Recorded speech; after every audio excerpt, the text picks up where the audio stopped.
जय जगन्नाथ पिला माने मो चैनल को आपको स्वागत जनाऊँगी। आजिकार वीडियो रे आमे डिस्कस करवा जो आपणकर एग्जाम चली जानिथिबे आपणकर RI ARI ICDS supervisor VAW junior assistant ARI अमीन एसएफएस ये एग्जाम चली सीआरई 2025।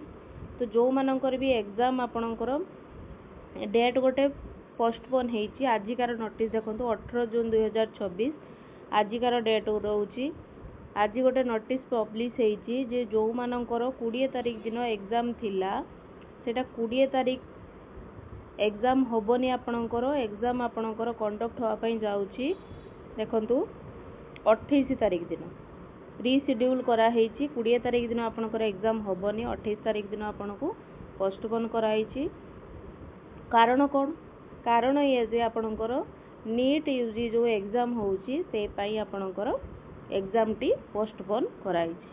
नीट जो माने दवा एग्जाम थिबो से दिन जो पिला मानकर से पाई ताकू रीशेड्यूल कराई।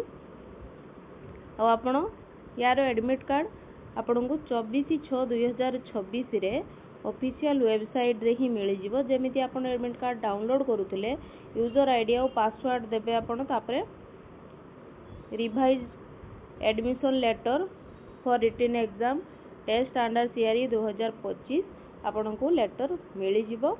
24 तारीख दिन लेटर आपन को मिलिबो एडमिशन लेटर एडमिट कार्ड जो आपनकर आसी जिवो अवेलेबल हे जिवो। तो जो मानकर भी 20 तारीख दिन एग्जाम थिला जो एडमिट कार्ड आपन पाई थिबे से एडमिट कार्ड रे एबा किछि आवश्यक नाही कारण रीशेड्यूल करा हिची।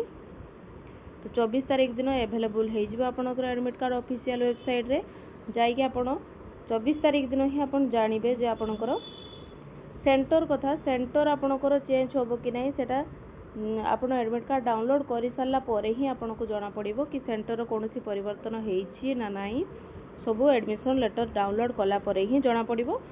तो जो मानकर एग्जाम थिला 20 तारीख से माने वर्तमान 28 तारीख दिन एग्जाम देबे। तो यह थिला आजिकार अपडेट।